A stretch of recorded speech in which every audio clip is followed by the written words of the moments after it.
My guest in this episode is Diane Gates, the Global Chief Marketing Officer at Ashurst, and who's based in Sydney. Diane has a Master's of Business Marketing and a wealth of experience across marketing, brand, communications, and business development. She's held senior leadership roles for law and Big Four accounting firms and has worked in Australia and the UK. Having recently overseen the rebrand of one of the world's largest law firms, she is well placed to share her views on the role marketing plays and what the future might hold for today's marketers. Welcome to the podcast, Diane. Thank you so much, Graham. It's such a pleasure to be with you today, and thanks for inviting me. It's an absolute pleasure. I wish I was with you in Sydney today, as it's raining where I am in the UK, but never mind. Now, I'm really keen to just dive straight into your career, the beginning of your career. You started very early on in legal marketing. In fact, I think your first role was like a legal marketing assistant for a law firm. Tell us about how that happened. Tell us about your first foray into the world of work. Well, actually, Graham, my first real job was as a legal secretary in a conveyancing firm in a suburban law firm in Australia. Wow. And an opportunity opened up for a marketing assistant, which I applied for, and I have never looked back. So you went in as a legal secretary. Had you qualified before that, or was that your first job? It was my first job. So when I finished high school, I had no idea what I wanted to do. I had all sorts of dreams of being a police officer, a nurse, all sorts of things that I didn't end up following through with. And a few people that were at school with me decided to go to secretarial school. So I did the same. So I did a legal secretarial course. I even learned shorthand, which I've never, ever used. And it's why I ended up in conveyancing as a legal secretary. Right. When you started that job as a conveyancing legal secretary, did you foresee that the legal profession was something that you would stay in, or was it literally just a case of this is what I'll do until I work out what I want to be when I grow up? No, when I secured that role, I truly loved it and decided it was the career for me, and really just had to go about understanding a lot more what was involved in this profession and what would I need to do to progress.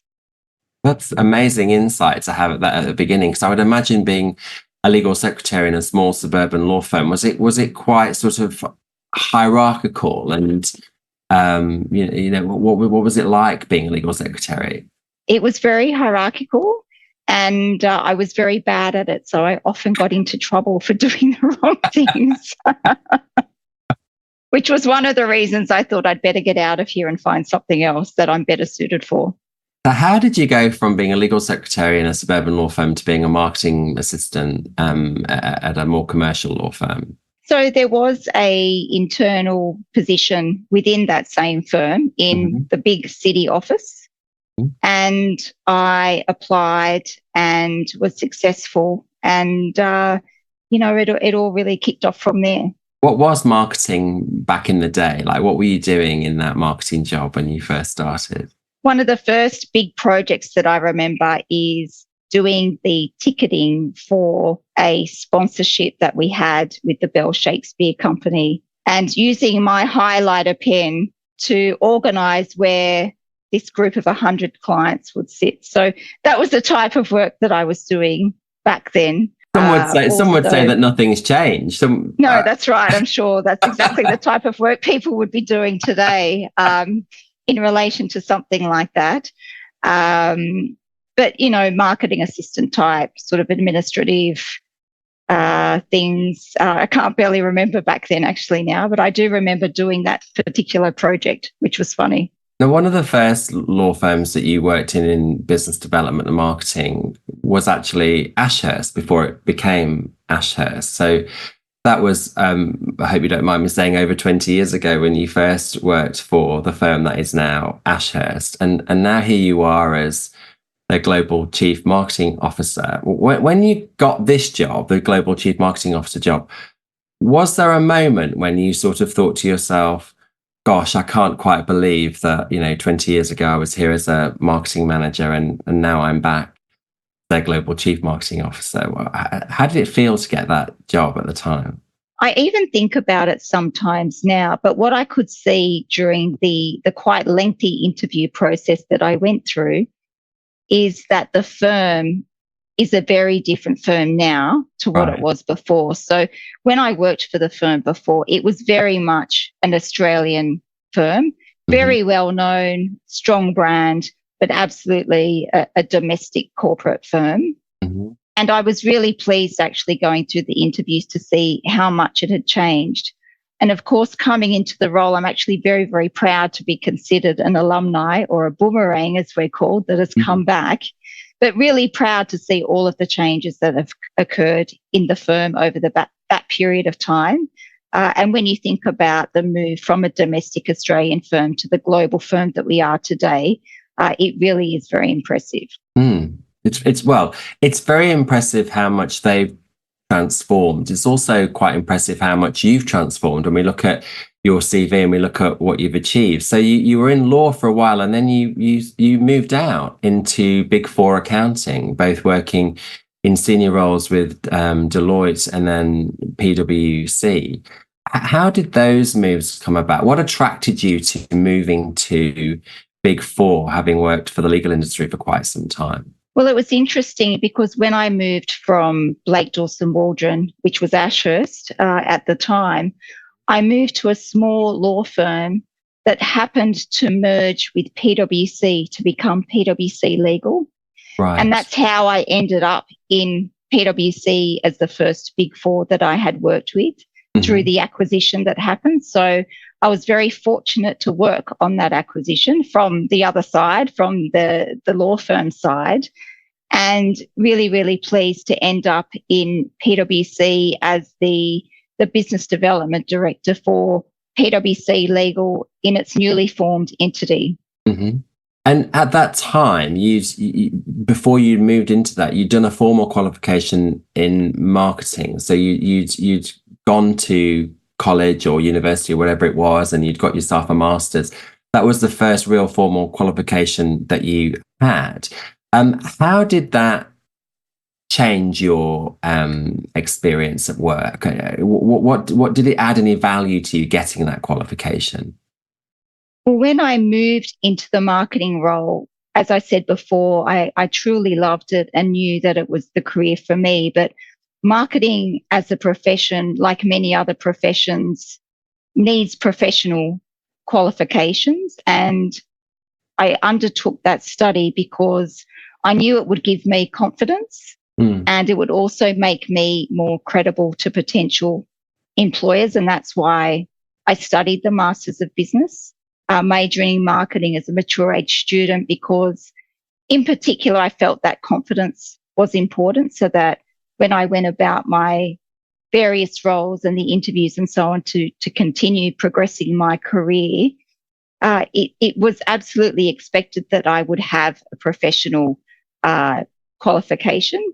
And, it gave me the confidence in the interviews to know that I had that qualification as a backing behind me. Was it useful for you to actually learn new things though with the qualification, or was it a simple case of the qualification gave you confidence? I mean, we often get asked by candidates, should I study a MBA? Should I do this? Should I do that? And I'm curious to know, having had 10 years of work experience already, what value did it add from a skills perspective?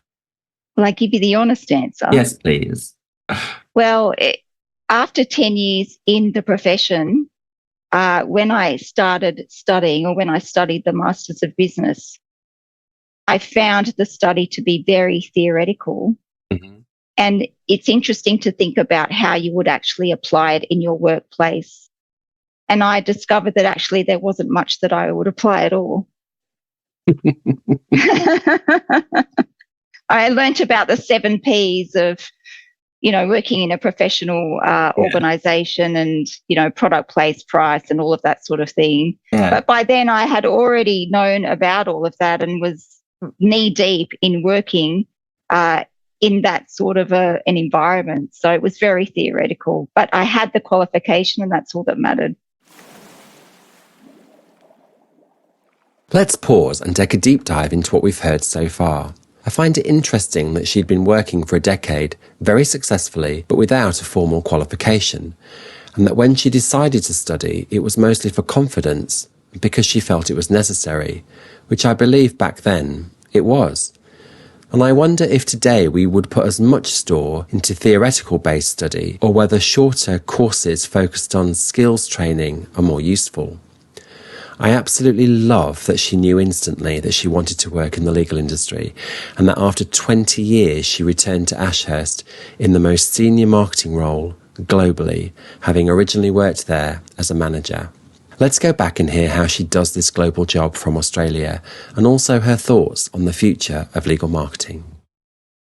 Do you think, professional services firms are, they can be very they're complex decision-making businesses, aren't they? And they can be quite political, they can be quite hierarchical. Do you think that the beginning of your career being a legal secretary, do you think that experience helped you to navigate your way through hierarchical, male-dominated sort of political environments early on? I would say my initial years as a legal secretary didn't help with any of that at all, Graham. It's just a very different role that you have. Yeah. I'd say that I am very determined and tenacious as a person. Right. And I think you need an element of that to be able to work in the environment that we do. And it's probably the various layers of my career that have helped, and, the wide range of experience that I have had rather than those first couple of years as a legal secretary. Now, after working for PwC and Deloitte, which was nearly 16 years working in two of the biggest accounting consulting firms in the world, you went back to law. I'm curious to know, did the diversity of that experience working with accountants, consultants, did that experience change the way you then reapproached legal marketing? I would say it is fantastic to have experience across professional services, and I have really loved the experience of working in both law and the Big Four. And it's interesting because despite being in both aspects of the professional services sector, there are many differences in terms of how each discipline approaches marketing and BD. And the diversity of knowledge has really helped me round out my skill set, which straddles BD, brand, marketing and communications. And because of everything that I have learnt in both law and in the Big Four, I've been able to apply that when I went back to law, and particularly in my role here as the global CMO at Ashurst. Mm-hmm. Now, you do that role from Sydney, which is quite extraordinary. How do you manage your time? It is hard, and you have to be protective of your time, and you do have to manage it really closely. So I work in the Australian day and then have meetings with the UK and Europe in the evenings. And then if I am meeting with the States, it just depends on which side of the States that I am meeting with as to when those meetings are scheduled. And those meetings occur 4 nights a week. I refuse to meet on a Friday night because really that's the beginning of the weekend, and who wants to meet on a Friday night? I do block out my diary if I need to take evenings off, and I do take time out of the day for personal matters or for some downtime if needed. So I think in these types of roles, there is that ability to be really flexible with how you manage your time, and no one's looking over your shoulder and clock watching, so to speak. It's really up to me to manage my time, as it is for all of us, and just to make sure that everything is delivered as promised. And as long as that happens, then everything's okay. I mean, but you must always have a barrage of incoming messages. I mean, particularly having just undertaken a global rebrand. I mean, they are, as we know, they are massive projects to manage. Were there ever times? Do you ever have times where you just feel overwhelmed by the amount of stuff coming across your desktop?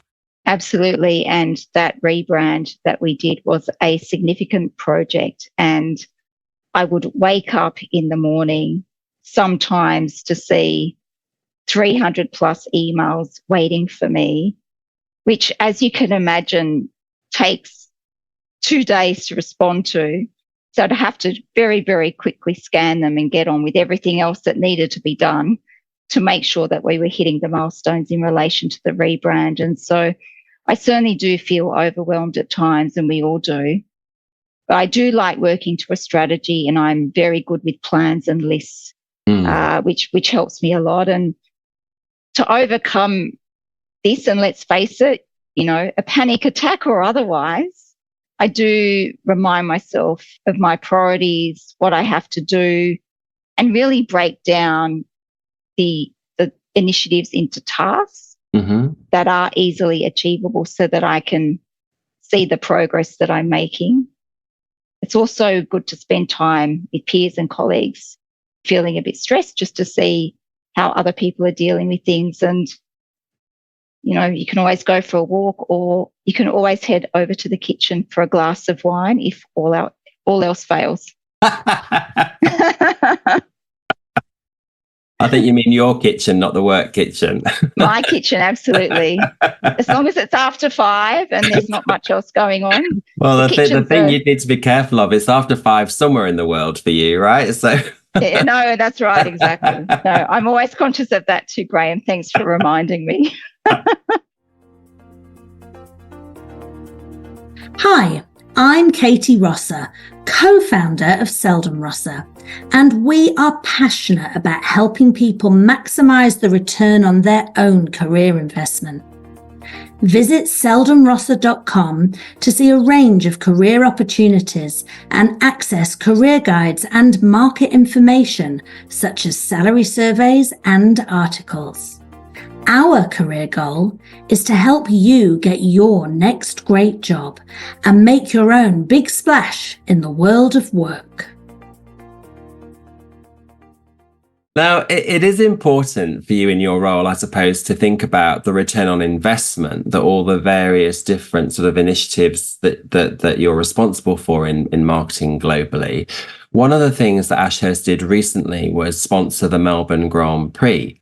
So the Ashurst logo was on the halo of the McLaren cars. And there's been a bit of chatter about that on LinkedIn from other sort of legal professionals or people in the sector saying, how do you measure the value of something like a Grand Prix sponsorship for a law firm? So I'm curious for you to tell us how that decision came about and what the alignment between Grand Prix and Ashurst was for. The McLaren partnership is really such an incredible opportunity for the Ashurst brand. And there is a lot of alignment between our brand positioning of outpacing change and what the McLaren drivers do every day. So it's a perfect brand fit from that perspective. We have had the relationship by our London office with McLaren for the past few years. And in recognition of all of the work that our legal team has provided, McLaren offered us the halo position on their cars for the Melbourne Grand Prix as a value in kind situation. So we actually didn't exchange any pounds or dollars for that. So it absolutely fantastic to leverage for the brand. Absolutely. So we had a brand awareness strategy in place, and our focus was really to drive engagement on digital channels with as many eyeballs as possible of the McLaren cars with our logo front and centre. We had visually stunning images of the McLaren cars, which helped enormously. And the result were very pleasing. We've secured more engagement with our posts on social media than we would normally secure in a month. Mm-hmm. And we also have a group of very, very excited and engaged people at Ashurst. We may be replicating this very soon in Silverstone as well. So watch this space. Do you wangle a car for yourself out of the sponsorship deal, or? No, that would have been good. It would have been incredible to wangle a car. No such luck, I'm sorry. It's very hard to wangle tickets to the Grand Prix, let alone never mind a car. Now, the legal sector's changed dramatically in the last 20 or 30 years. What do you think has been the biggest change, and how is marketing responding to these changes? So the sophistication of our clients and what they expect from their legal providers, I think, has changed dramatically over the past 20 years. But I think the biggest shift that I have seen is the introduction of new law, or in Ashurst, we have an Ashurst Advanced Division. And, the whole advent of new law, I think, has fundamentally changed the way that clients want to interact with their legal providers. And so this includes, for example, clients wanting more efficient delivery of legal services using processes and technology, through to managing their large and complex matters and flexible resourcing. And I also think generative AI may be another game changer, and it will be really interesting to see what happens there next. Mm-hmm. How do you see generative AI in particular affecting the role of marketing profession? So we are dabbling with that in our team at the moment. We are starting to use AI, probably not generative AI, but starting to use AI in a lot of our marketing, collateral and communications, just to help us with first drafts and so on. It does save a lot of time. Mm. There are probably some of us that are worried that the bots are going to take over soon. I know they are some of the dire predictions that are being circulated in the market, but I think in all seriousness, tools like generative AI and other things that are coming, and who knows what it is that is coming, will be and will offer fantastic opportunities for marketers, whatever they may be. It's very hard for me to predict what they are, but I'm really excited to see what is coming up for us. What advice would you give anybody who's embarking on a career in professional services marketing today? It is a fulfilling career for anybody. And from my perspective, I have absolutely enjoyed every role that I have had in every firm that I have worked with. And particularly if you have an interest in law or have studied law and perhaps don't want to pursue a career as a lawyer, I personally like working with a diverse team of really smart people. And in my current role, I have the opportunity to work across geographies. And I also like the variety of working with different stakeholders across all levels within the business. So I think if something like that appeals to you, I wouldn't hold back. I would absolutely jump in feet first, spend time talking to people that are in the profession now, take the time to understand the roles and the type of work that are available. Stick your hand up to do some work experience, that, spend some time and get into the profession if that's what you want to do. I'm interested to know, being in a global role, how marketing it changes from one region to another. So Ashurst being a global business, you're in the States, you're in Europe, across Asia, Australia. Is there a different marketing strategy or different return on investment strategies that you get in each market that's different to other markets, or is it a one size fits all approach to marketing and brand? We have quite a few layers to our approach to marketing. And so there is absolutely a global layer, which means that depending on what the initiative is, there might be some small tweaks to make sure it fits within certain regions. So if you look at the launch of the Ashurst brand, for example, that was very much a global strategy. It was rolled out regionally with tweaks to cater for the differences in each geographies. We also work very, very closely with our heads of regions on their regional strategies and then develop quite different marketing strategies to support what they are trying to achieve in their region. So it's very much a global, a regional, and a local overlay or a local approach, which is absolutely what we need to do in a global firm. How do you keep yourself sort of abreast of what's happening in the world? What do you read, or how do you keep yourself knowledgeable about what's going on?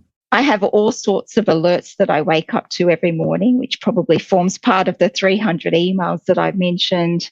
I make sure that I read or skim the key titles and particularly the mentions of the firm and our competitors every morning, and really try to stay abreast of what's happening in the world. So watching our local news here, but also watching global news such as BBC and US and UK and reading as much as I can when I get the time, because unless I do that and stay on top of what's happening in the market, it's really, really hard for me to do my job. I'm really interested to know from you, having had such a great and long career in professional services marketing, what has sort of surprised or delighted you the most about your career to date? I'm really, really proud of the role that I have now, and being a global chief marketing officer is probably something that I had absolutely aspired to have, but never probably really thought that it would be a role that I would be able to secure. So I'm really extremely delighted still to have this role, and the opportunities that people have given me in my career along the way. So probably in every firm that I've worked in, I have had, due to, I suppose, the way that I've worked with the stakeholders within those firms, but had the opportunity to build trust and credibility of the partners, and they have allowed me to do amazing things. So, for example, if you think of where I am now, the opportunity to lead a global rebrand and having the trust of the partnership and our global CEO to do that is something that has surprised me, but I'm absolutely delighted with as well. And there are similar examples that I could give in every firm that I've worked in. What is it about you, do you think, that has given you these opportunities and have seen your career rise? I mean, you've been promoted so many times throughout your career to get to this point. What is it about you that makes you sort of the right candidate to be a global chief marketing officer? I'll come back to what I was saying earlier, in that I am a very determined and tenacious person. And I am a firm believer that if you manage your career and you have a vision as to where you want to go, it's absolutely possible. You can't sit back and let somebody else manage your career. You have to be really proactive and do that for yourself. I also have surrounded myself with a good stakeholder and sponsorship base. So when I get into a role, I take the time to build those relationships so that if there's anything in particular that I want to do within that firm, or if I need somebody to speak on my behalf in relation to another opportunity that I have elsewhere, that I've got that sponsorship to enable me to take that next opportunity and move into that next role. So that's some advice for all of you out there in case that is of interest. It's great. It's great advice. My final question to you is what advice would you give to that young legal secretary in the suburban law firm who didn't have a formal qualification and who was starting work for the first time? What advice would you give her now? At the time, being a legal secretary, and as I said, doing everything absolutely wrong, I probably took myself too seriously, and I would say, don't do that again. Try different careers and relax and see what works for you. Now that I have the opportunity to work around the globe and travel, I would say to my younger self, travel, travel, travel. Find as many roles as you can that give you the opportunity to work in as many places around the world as you can, while you are still single and you don't have kids and cars and dogs and pets and whatever else to worry about. And I'm really fortunate to travel in my role now and feel it is a real privilege. But I imagine what I could have done when I was younger and all of the places that I could have worked in, and kick myself a little bit thinking, well, perhaps I won't get time to do that, but I'll enjoy the opportunities that I have now in my current role. I think you could do whatever you want to do, Diane Gates. You're quite inspiring. Thank you so much for coming on our podcast. I'm sure lots of people are going to be really motivated to hear what you've had to say. Thank you. Thank you so much, Graham. I've thoroughly enjoyed it. Thanks for inviting me. Pleasure. It's a pleasure.